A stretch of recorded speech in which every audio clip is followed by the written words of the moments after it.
কর্মচারী বন্ধুগণ আছেন, তাদের 3% দিয়ে ব্যবস্থা করলো সরকার। যদি আছে কমিউনিস্টের সরকার হতো, এই 3% 1% হয়তো তাদের পার্টি অফিসে ফান্ডে যেত, তাদের অ্যাকাউন্ট থেকে টাকা দিয়ে কাটা হতো। আমরা বিগত দিনে এই জিনিসটাও দেখেছি এই রাজ্যের মানুষ। তার জন্য আপনারা যারা আছেন এখানে, আমি সবার কাছে অনুরোধ করব, আপনারা ভুল পথে যাবেন না, সরকারের সহযোগিতা করবেন।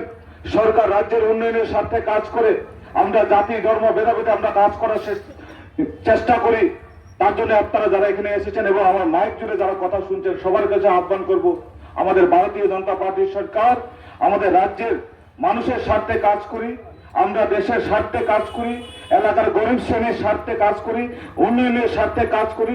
আপনাদের সবাইকে আহ্বান করব, আপনারা আসুন, একত্রিত হলে আমাদের নরেন্দ্র মোদীজির হাতকে আরো শক্তিশালী করব এবং বিজেপিকে আগামী দিনে আরো শক্তিশালী সংগঠন করার চেষ্টা করব। আমি এই স্বাগত আলোচনা বিস্তারিত রাখবো না, আপনাদের সামনে আমাদের নেতৃত্ব আলোচনা করবেন।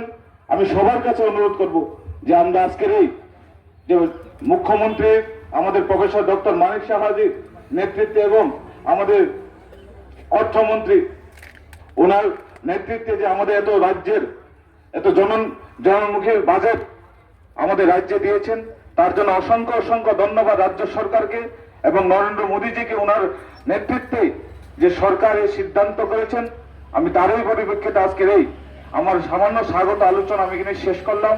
সবাইকে নমস্কার, বন্দে মাতরম, ভারত মাতা কি জয়। আমি সবার কাছে একবার বলবো, একবার হাত তৈরি করে বলো ভারত মাতা কি জয়, বলো ভারত মাতা কি জয়, বিজেপি জিন্দাবাদ, বিজেপি জিন্দাবাদ, বিজেপি জিন্দাবাদ, বলো ভারত মাতা কি জয়। ধন্যবাদ সবাইকে। প্রতিটা জায়গায় তিনি রাজ্য সরকার ধন্যবাদ জানাবই।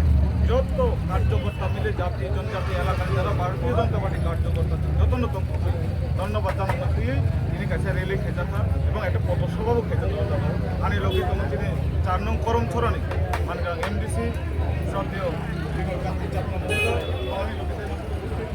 দলাই জেলা শহর সভাপতি উত্তম আধিকারিক এবং জনজাতি অন্যান্য নেতৃত্ব তিনি তো কাইসনো কারণ আরও একটা বার্তা এনামো জন্য তিনি রাজ্য সরকারের সামনে যে বিগত দিনও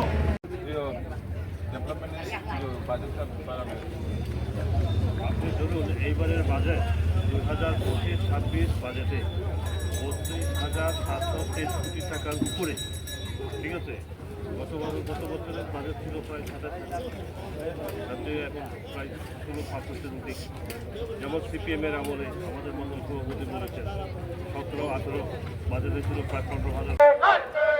এই জনমুখী বাজেট পেশ করার জন্য অর্থমন্ত্রী এবং মুখ্যমন্ত্রীকে জানাই হাজার হাজার স্বাগত। অর্থমন্ত্রী এবং মুখ্যমন্ত্রী যে বাজেট পেশ করেছেন তাকে স্বাগত জানিয়ে আজকের প্রচার র্যালি চলছে। আজকের এই প্রচার র্যালিতে দলে দলে যোগ দেন, আজকের এই প্রচার র্যালিতে দলে যোগ দেন।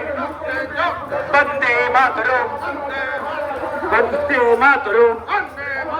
48 করমচালা মন্ডল কমিটির উদ্যোগে আজকের প্রচার র্যালি চলছে।